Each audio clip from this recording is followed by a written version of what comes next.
The UFC is headed to the gambling capital of the world in Macau this weekend for Song versus Figueiredo, which is sure to be a pretty good fight, to say the least. The card's pretty okay as well. There's some good fights, some nice Chinese prospects, but there's a lot of fights that, listen, I don't know what the UFC is cooking on this card. It'll definitely be a good morning of fights. Me and Mike Mallett are going to be watching this fight card at 4 a.m., which is always fun. Anyways, let's get into some of these fights. Starting us off bright and early at 4 a.m. next Saturday, we've got Jacqueline Morim versus Luma Lukbun. Both these women are coming off of nice win streaks, but they just lost each of their recent fights. Lukbun lost to a monster, a monster in the women's divisions in Alexia Tainara, who's a real huge smothering grappler from Brazil. So really nothing to be too ashamed of if you're like a 5-1 Luma Lukbun, who's mostly a striker. And Jacqueline Amorim lost a big upset to Mizuki Inoue. Really a bad look. Inoue hadn't fought in a really long time, and she was a big underdog, and she won big against Jacqueline Amorim by finish in round 3. Kind of following a pattern of Amorim being able to dominate on the ground early, but gassing out really bad if she can't get the finish. This prediction kind of hinges on that fact. Do you think that Luma Lookboom is going to be able to survive the grappling from Amorim and really land late? I'm going to pick Jacqueline Amorim because I think that with these women's MMA fights, when they're close, I do lean towards the grapplers most of the time. And, Amorim she's a bit taller and she's got a much longer reach. So I think that she's going to be able to stay safe on the feet, even if she is kind of starting to slow down late. And I just think that the grappling is going to work here against a striker in Luma Lookboom, who is, Luma Lookboom is a capable fighter. She went on a win streak, just looking at some of these names. She beat Denise Gomez. She beat Elise Reed by submission. She beat Bruna Brazil. I'm just naming off random women. I don't even know half of these people. But, you know what I mean? She's been around for a long time, and she is capable on the ground still. So I think this will be a close fight regardless. But just give me Jacqueline Amorim just with the grappling edge.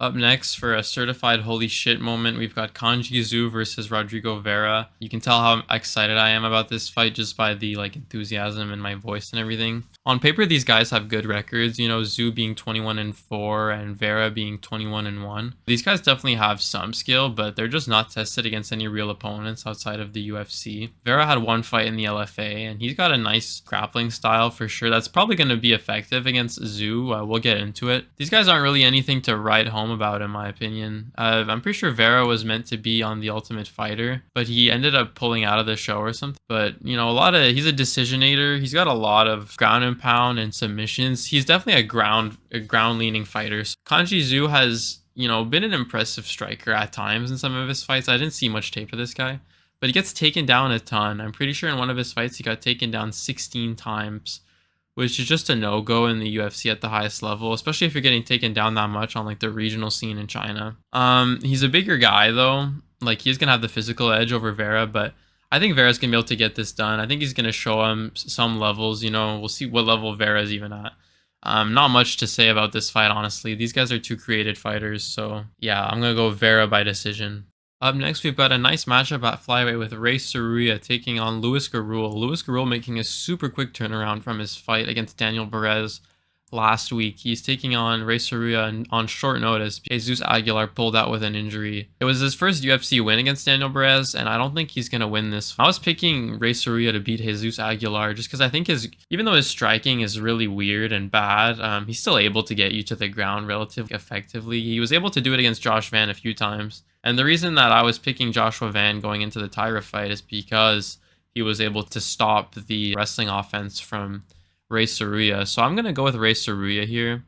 He is a kind of knockoff Tyra, but Tyra is really freaking good, dude. And Luis Garul only really won one fight. I don't think that a guy like Ray Saruya is going to be getting hit with the shots that Garul was landing on Perez, and even the ones that Garul was landing on Perez, and Perez was just he looked like a ghost, dude. He was shocked every time he was getting hit. Ray Saruya is getting lit up by Joshua Van, and he's still shooting takedowns relentlessly, even if he's not getting them. I think that that's more of a thing that's respect for Josh Van. I think that he's going to be able to make it work against Luis Garul, who's coming off a quick turnaround. I don't think this is the same kind of matchup whatsoever. And Ray Saruya's got a nice reach advantage. He is a bit bigger than him, much younger fighter. He's 23 years old. He has been very inactive, so definitely something to look out for. Gruel could done us all with like a quick KO or something, but I just think it's super unlikely. So give me Rei Saruya by decision.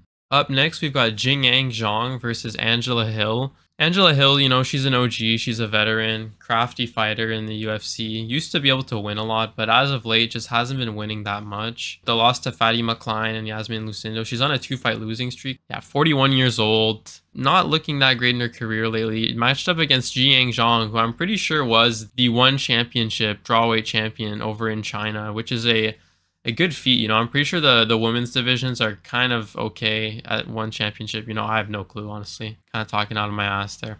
But she's 38 years old, so it's not like she's a spring chicken either. Pretty old fighters here on both sides of the coin. She is bigger than Angela Hill. She's got like a similar reach, but the striking is really different in my opinion. Jingyang Zhang is really sharp on the feet, like lightning quick kicks, lightning fast and sharp punches. I like the way she strings her combinations together. She's a decisionator, so I think that Angela Hill is pretty tough. She's not going to get finished, but I think this will be like a showcase performance and like a striking masterclass for Jingyang Zhang, who, you know, we'll definitely see more of her. She's getting a crack near the top 15 in her debut, so the UFC is pretty confident that she's going to be able to get this win. So I'm going to go with Zhang by decision, and I think we'll see her break into the top 15 pretty soon, but old fighter, so she's going to need to go fast if she wants to really make any waves in the UFC. Give me Zhang. The next fight on the card will be Aori Chileng versus Cody Haddon. Aori Chileng, the Mongolian murderer. He's like a win-lose fighter in the UFC. He's been like in here for a while. He is pretty tough on the feet. He's got like very nice thudding power. Beat Cody Gibson in his last fight, but I don't really rate Cody Gibson that highly at all. He also lost to Raul Rosas Jr., but you know, Raul Rosas Jr. is a wet blanket, so it happens. It happens to the best of us.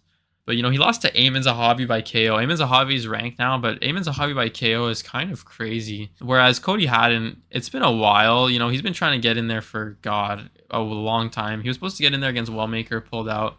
Had a hard time with some bookings before that. So it's nice to see him finally get in there. Pray all goes as well. I swear he hasn't been in there since like 2024. Since the Dan Argueta fight. He looked good against Dan Argueta, but Argueta was just trying to wrestle him constantly, so Cody Haddon was having a hard time with the threat of the takedown, just unleashing on the boxing, but he still looked great, you know? I think when a guy like Aori Chileng is going to be game to stand on the feet with Haddon, he's going to be able to unload with super nice combinations. I love the way this guy strings together his punches. It's really fun to watch. I think this is going to be a contender for fight of the night for sure. I was one of those people who was kind of like, before the Wellmaker fight, I was like, listen, Cody Haddon is kind of scary. And in hindsight, you know, Cody Haddon probably could have done some good work against Malcolm Wellmaker. I think he's going to win this fight. I think he's got like a big edge. Younger fighter, been waiting to get in there. You know, he's been constantly in these training camps and he's shown a lot, you know. He's only lost to Steve Erceg, which is not a bad loss at all. I think that this is going to be a big win for him, big coming out party in China. I think give me Haddon by decision. Up next, we've got two more created fighters, but these are worse, dude. Holy shit. Meng Ding versus Jose Enrique. Meng Ding is a liar, dude. The photo that they've got on Meng Ding, I'll show the photo they've got on Meng Ding on Tapology, and then I'll show you the real Meng Ding, dude. This guy's withered. He does not look 31 years old at all. Old as shit. Both these guys, I'm pretty sure they lost on the Contender Series. Yeah, both lost on the Contender Series. Jose Enrique did not look bad, though. You know, he was still in there. He's a super young fighter at 24 years old. He was, like, you know, toughing it out. He's got, like, big guy striking, you know, and he was landing somewhat effectively in his fight before he just got put out cold. I'm pretty sure it was put out in the 3rd round. He just got caught, you know, whereas a guy like Meng Ding just kind of, I don't even know what this guy's style really is, if I'm being honest. He fights in like complete dog shit promotions and he just clinches you and kind of tries to land damage in the pocket. But no, I think that Jose Enrique's got this for sure. I don't know what the UFC is doing with this matchup. Like genuinely, if Meng, you know, a lot of people are picking Meng Ding. I'm looking at the Tapology. 80% of people are picking Meng Ding, so maybe I should back off here. I think Enrique's got this actually. He's on a 3-fight win streak since the fight. He's not a bad fighter. He's bigger. He's got a bigger reach. I'm gonna go with Jose Enrique. God, this card is weak, man. I won't lie, the prelims of this card are absolutely trash. Up next, we've got Luis Felipe Diaz versus Yi-Sak Lee. Luis Felipe Diaz, like, completely... He only has 5 fights in 5 years, which isn't that great. But I was looking at some of his tape, and he looks like a completely different fighter at the new weight class. He's huge now, and he can kind of just bully a lot of people with his wrestling. I have found little to no tape on Yisak Lee, if I'm being honest. It looks like he's got a lot of wins on the ground by submission and with ground and pound. He is a slight underdog. I think I'm going to go with Diaz here just because, Diaz got a win. He got a dominant win on the Contender Series, even though his opponent wasn't anything to write home about. Going on the Contender Series and proving it against a bum is better than nothing at all. So I think that he's probably going to go out there, probably going to get a submission over Yisak Lee. But with a guy like Lee, who's no tape, 8-1, it's kind of hard to tell. But I think Diaz, I'm pretty confident in Diaz here. Give me Diaz by submission. We finally got some good fights on this card now, guys. I think this is the main card opening up. This is Alex Perez, number 11 ranked flyweight, versus Sumu Darji. I actually rate Alex Perez quite a bit, honestly, even though he's got some losses to like Tyra and he lost to Almabayev. But against Almabayev, I thought he looked great in that fight. I thought he was walking Almabayev down. And if it wasn't for like a last minute Hail Mary guillotine from 5-4 Asio Almabayev, I think Perez wins that fight pretty clearly. And in his last fight, he found the perfect shot against Charles Johnson, who was a game flyweight for sure. Charles Johnson, I rate him very highly. Sumu Darji, on the other hand, he's on a win streak. He's had some rough losses in the UFC. Like when he lost to Matt Schnell, but it happens to the best of us. Also lost to Tim Elliott, and listen, Tim Elliott, bro, that's a crafty guy right there. He doesn't know what he's throwing, so you're not gonna know what he's throwing. So then nobody knows what he's throwing. It's just this whole thing, bro. He explained it. It was actually it's a genius game plan from Tim Elliott. So I think a loss to Tim Elliott is permissible under, Sumu Darji has improved a lot since then. This is a really close fight. They're almost evens on the betting side. But I think that, honestly, Sumu Darji might have the edge here. Sumu Darji striking on the outside has never looked better, in my opinion. He looked fantastic against Jesus Aguilar.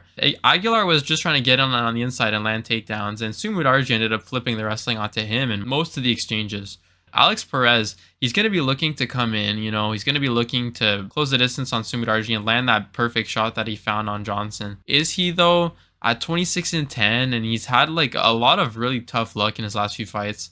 I don't know if Alex Perez is going to win this fight. Give me Sumu Darji as an underdog to win a decision here. Just picking at Alex Perez, keeping his P's and Q's on the feet, staying at range, landing long shots, because Sumu Darji looked great in his last 3 fights, honestly. I think that his use of range and his improved wrestling is going to help him ultimately defeat a guy in Perez who has seen better days. His KO against Charles Johnson was perfect, but he caught him in the first round with an insane shot, and the fight was over just like that. And he also missed weight, which isn't great. So I think I'm going to give the edge to Sumu Darji, but this is a super close fight, and I could see Alex Perez winning here. Sumu Darji does kind of strike me as one of those fighters who's always outside the top 15, who's never really making it in, but stylistically, I will lean for Sumu Darji in this fight. So give me Sumu Darji by decision. Up next, we've got Carlston Harris versus Jake Matthews. I'm going to be picking Jake Matthews in this fight. I think he's looked way better than Carlston Harris in his last few fights. Against Neil Magny, it's tough luck. You literally submitted the guy, and then the fight just wasn't over. Completely adrenaline dumped, and ended up losing himself. It happens to the best of us against Neil Magny, and he just recently did beat Chidi Njokwani, who I think looked amazing against Carlos Leal. I think that Jake Matthews' wrestling and grappling is just really efficient, and I think that he's going to be able to use his grappling to beat Carlston Harris, who's got this weird herky-jerky boxing style now. He completely changed his style since he lost to Shavkat Rakhmonov. He looks like a completely different fighter now. I think that Harris is honestly just washed. He's on a 2-fight losing streak, losing by KO to Ponzinibbio, which is just not a good look at all. And losing to Chaos Williams as well by KO. I think the chin is gone. And I think that the grappling is also just there for Matthews if he wants it. So I think that Matthews is probably going to dominate this fight. I think he'll probably win by submission just because he seems like the fighter who chooses the path of least resistance. But I wouldn't be surprised if he found the finish on the feet too. So give me Jake Matthews by submission. Up next, we have Kai Asakura versus Cameron Smotherman. I was one of those sheeple who was actually excited for Cameron Smotherman. Who was actually excited for Kai Asakura coming into the UFC. This guy is really he's not that special, for being honest. He's a fun striker to watch with an entertaining style, but he can't land. Tim Elliott just, doing smoke signals and showing him weird hand signs just completely stopped this guy's striking game from getting anywhere. He's going to be ultimately hesitant on the feet. I still think he's going to get the win over Cameron Smotherman here, Just because Cameron Smotherman has had like horrible luck in the UFC and he hasn't looked like that. He's looked good in moments, but he does lose like a lot. He lost to Serhi City on the feet, who's not bad, you know. He beat Jake Hadley, but Jake Hadley, you know, was not that great in the UFC in hindsight. On the other side, we've got Kaya Sakura, you know, beat a lot of guys over in Ryzen. He was a big star in Ryzen. I'm pretty sure he has a win over Horiguchi, but I think Kaya Sakura is going to be landing. Kura, I think this is like a clip farming moment for him. They've got him in China. It's going to be a big moment for him. Hopefully he can deliver his first highlight in the UFC. Even though it's not against a guy at the highest level, I still think that it'll be his fight to lose. You know what I mean? If Kaya Sakura loses this though, holy walking papers. It's tough luck for Smotherman, man. He goes out there in his last booking, falls in his face on live TV in front of everybody. It's like the worst clip ever. And now they're giving him the Japanese superstar who they're desperate for him to get a knockout win. So tough luck for Smotherman, but I've got Kaya Sakura by KO in this fight.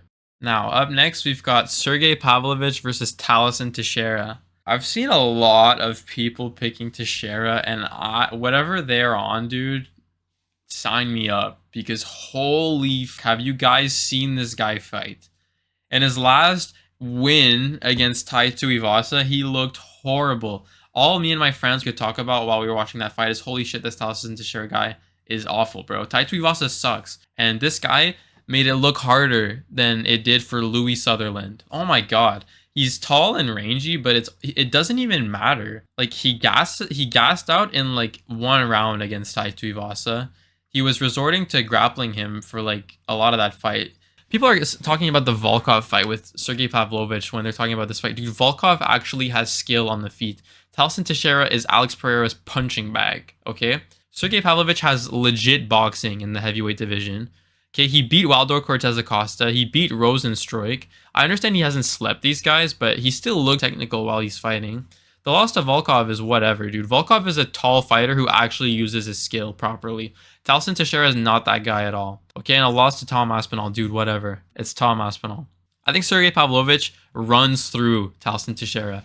I don't know if he's going to get the finish. I think he probably could, just because, you know, Taliesin Teixeira is not a durable guy whatsoever. Taliesin Teixeira is like the inflatable tube man in front of your dealership. He's literally like waving and wobbling all over the place during his fights. He's so gassed out, he can barely stand on his feet. I see people picking Teixeira, dude. I think that's pure gut feeling cope. Like, you're wrong, bro. Sergey Pavlovich is going to go out there and he's going to win this fight.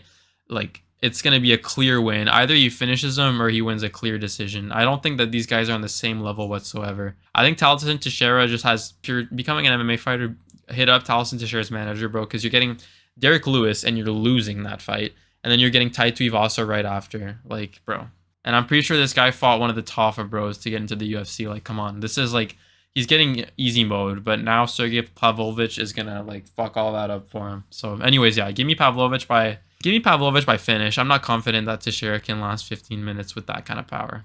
Up next, we've got Ming Yang Zhang in the co-main event versus Alonzo Menifield. This is like a squash match. Like, holy cow, dude. I don't know how the UFC booked this. When you're looking at this fight in terms of like a building a prospect in Ming Yang Zhang, what does this fight do for him, dude? Alonzo Menifield can only beat you if you're like the worst of the worst at light heavyweight. We were not going to learn anything when he like instantly flatlines Alonzo Menifield in round one. I mean, just look at his last fight versus Ozdemir. That's exactly what happened. Knees and punches to the face. As soon as he started landing that knee up the middle against Menifield, Menifield was cooked, dude, and he just instantly got KO'd against the fence. Like, it wasn't even close whatsoever. Menifield, you know, he beat Umar Sy, fraud. He beat Julius Walker, bro. Julius Walker is going to be like I'm pretty sure he's an Abdul Rahman Yakaya victim in a few months. He lost to Mirzakhanov, he lost to Alberg. Like, anybody with KO threat is getting rid of Alonzo Menifield in under a round and a half. And, you know, I know Ming Yang struggled with the leg kicks against Johnny Walker, but Alonzo Menifield is like not going out there. Prime Yuki Oza. It's just not happening. He's 38 years old. Alonzo Menifield is 38 years old, bro. I thought he was a younger guy. I didn't know he was that old. And yeah, no, completely a mismatch. This is Ming Yang Zhang domination. I think Ming Yang Zhang wins this fight by KO in the first round. And finally, in our main event of the night, we've got Song Yadong versus Davison Figueredo. Song Yadong has honestly never looked like a better version of himself than his last few fights, if we're being honest. Even in his loss to Sean O'Malley and Peter Yan, he looks like a true top 10 contender in the bantamweight division. He's got nasty power on the feet, crisp boxing, good defensive grappling, and he's got some offensive grappling threat if you're like a pure striker like O'Malley was. But even though he hasn't proved it against like the highest caliber yet, I think Davison Figueiredo will be the real big name on his resume, other than Henry Cejudo. Davison Figueiredo has honestly never looked worse, as opposed to Song Yadong. Coming off a loss to Umar Nurmagomedov, he just doesn't really fight like he used to anymore. He missed weight for that fight as well, which is just like bad look. He beat Montel Jackson by split decision in a super close, extremely boring fight where Davison Figueiredo pretty much avoided the fight at all costs. Even though Montel Jackson didn't throw, I understand Jackson has a horrible output problem. Davison Figueiredo was just skirting around, pretty much avoiding conflict the whole time. The knee injury to Corey Sandhagen, the loss to Peter Yan, and all of these fights have been pretty recent as well. I'm pretty sure this is like his 4th fight in the last calendar year. He just has been showing all the signs that he's not there anymore. If Davison Figueiredo was going to take the fight to the ground, I don't see him having much success against a really defensively sound Song Yadong. And then on the feet, I think that it's just inevitable that Song Yadong is just catching Davison Figueiredo with like tight boxing combinations. So honestly, I'm not really asking myself who is winning this fight. I'm asking myself, how is Song Yadong going to win? Is he going to win by like highlight finish, or is he going to get a nice dominant decision, or is, Figgy going to maybe hurt himself? I think Song Yadong is going to win this fight by decision. I still think Figueiredo is kind of tough, and unless you like injure one of his ligaments or you actually knock him out cold, which hasn't really happened, I think that he's going to be game to fight the full 5 rounds. He's going to be fine to not take damage and just avoid fighting Song Yadong.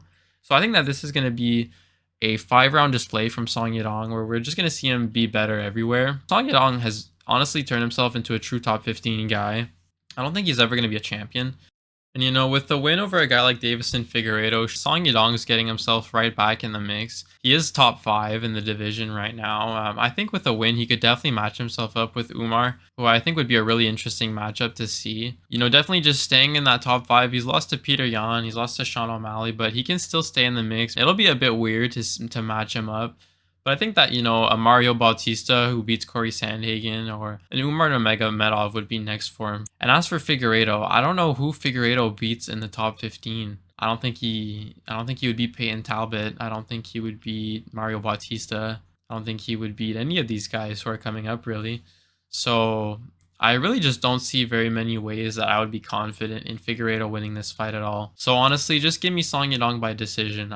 And with that, that is every fight on the card of UFC Song Yadong versus Davison Figueiredo in Macau. I think that this is going to be a good fight night. On paper, the fights aren't really that great, but when the fighters get in the cage and they start fighting, they usually deliver regardless. So hopefully we get some good finishes or some good fights. Make sure to keep it here with my channel at Bro Watches MMA. I've been super active on TikTok lately, but I'm going to definitely be more active on the YouTube now that we've actually got some fight week stuff going.